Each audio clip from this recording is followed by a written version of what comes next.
What's up, guys? Welcome back to Barstool Outdoors, Inside Outdoors edition. I got Monster Mash next to me. Mash! And Mash just peed on my new tire. That was so kind of you, buddy. Wow. Got a new truck. He's breaking it in the right way. So today I am going to show y'all my bow fishing setup. Test.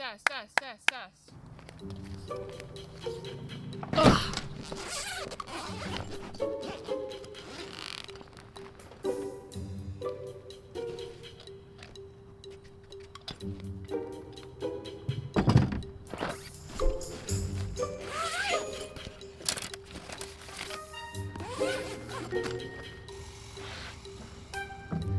All right, now we got them down. So I'm gonna show you guys the kind of bow setup I use. So I typically shoot an Oneida bow fishing rig.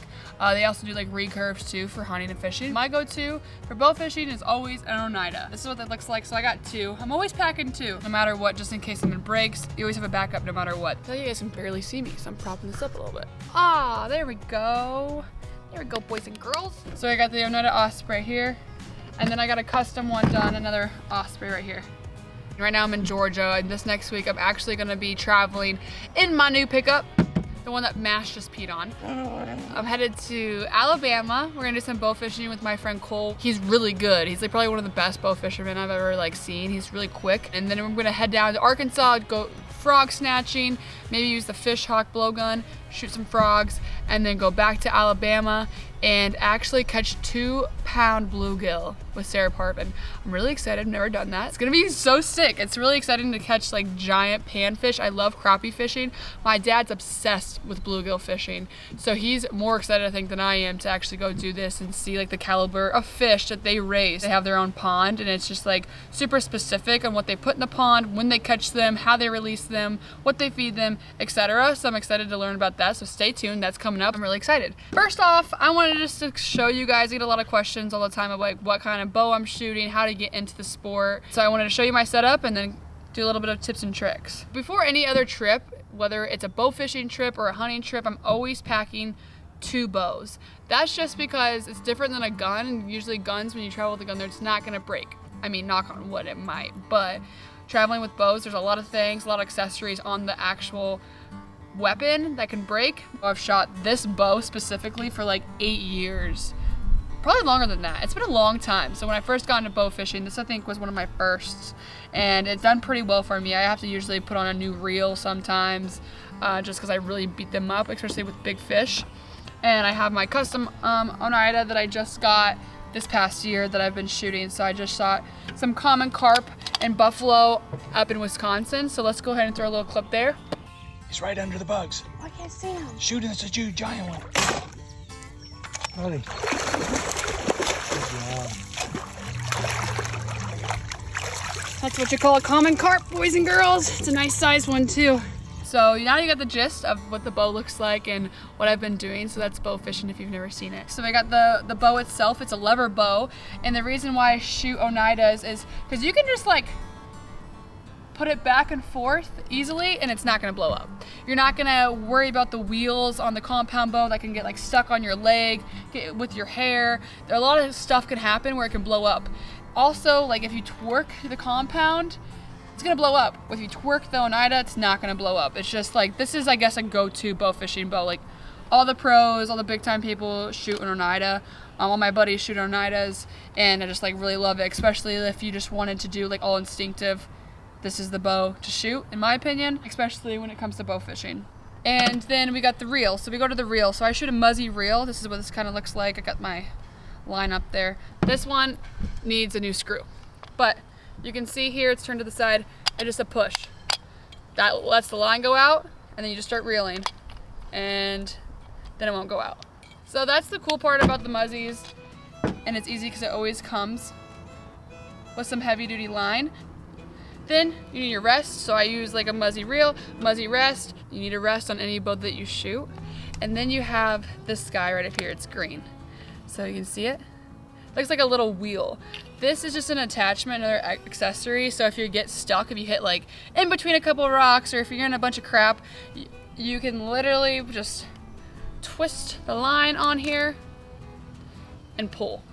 So then you're not gonna lose your arrow. You might lose your arrow depending how you tie your knot. But typically that's how I get an arrow unstuck. And a lot of people ask me where I get my arrows. Muzzy, and it comes with a lighted nock, which is really cool. I like that because you can always see where your arrow goes, especially if you're hunting at night, which we'll hunt at night a lot. We don't if they're spawning on top, especially with buffalo or commons.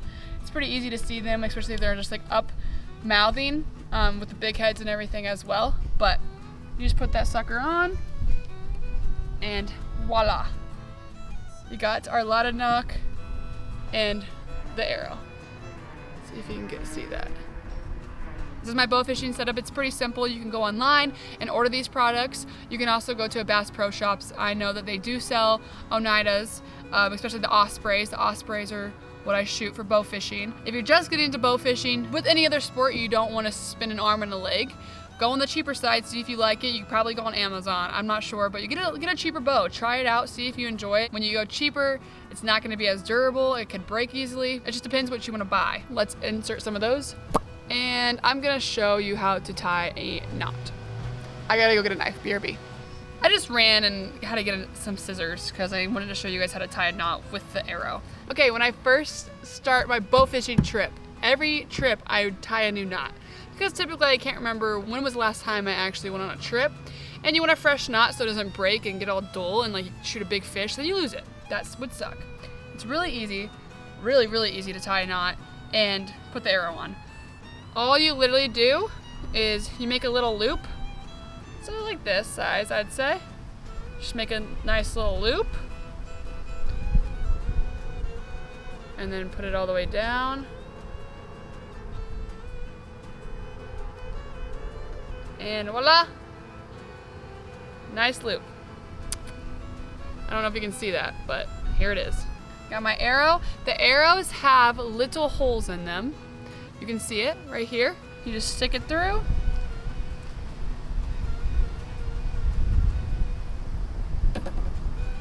And loop it right around the arrow, like that. If I'm shooting big fish, here's a little tip. I will actually double loop it. So I put it at loop, I like pull it through the knot through, and I'll loop it again. Just some like extra durability. And there you go, you're ready to shoot a fish. Voila. Okay, when you shoot a fish, this is the cool thing. With these arrows, they have these little barbs here. The fish is not gonna come out.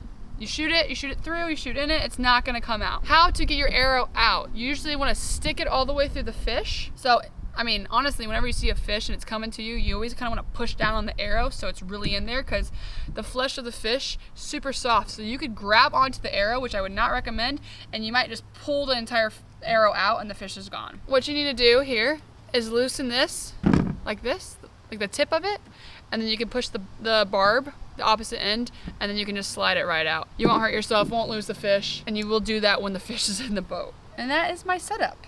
The more pricey you get, the more durable the product's gonna be. Like if you want an Oneida, the Muzzy reel, Muzzy arrow. I mean, your bow will last you a long time. Like I said, this bow I had probably had for like 8 years. That might be a little dramatic, but a long dang, more than 5 years for sure, a long time.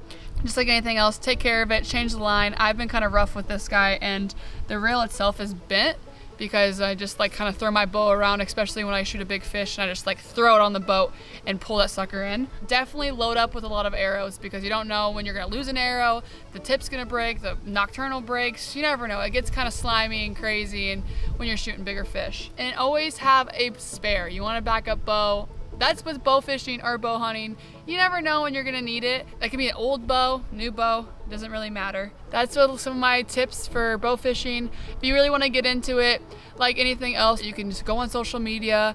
You can ask your friends, ask around, go to your local river or go to like ponds. Also make sure that it's legal in your state or your area. If it's public or private, you just wanna make sure you know what you're shooting. You specifically wanna usually shoot like gar or carp. Commons, buffalo, grassies, big heads, those are like primary targets. They're a lot of fun. You can do it from shore or boat, doesn't really matter. The best time is to catch them in the spawn because they're up on the water. You can see the buffalo sucking in water. It's the best time to get it because they're thrashing and crashing and going crazy and you can actually see them surfaced.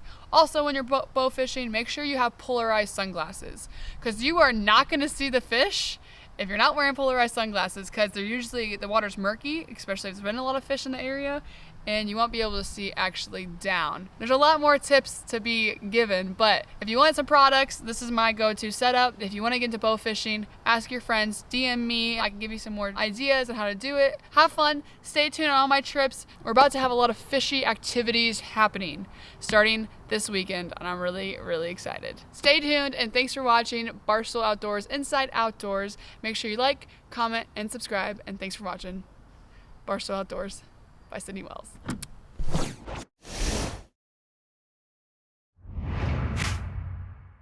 Freaking A! I suck. Also, you know, like, you're a little bit of an outdoorsy person when you are propping up your camera with a morel target. A honey target. Yeah.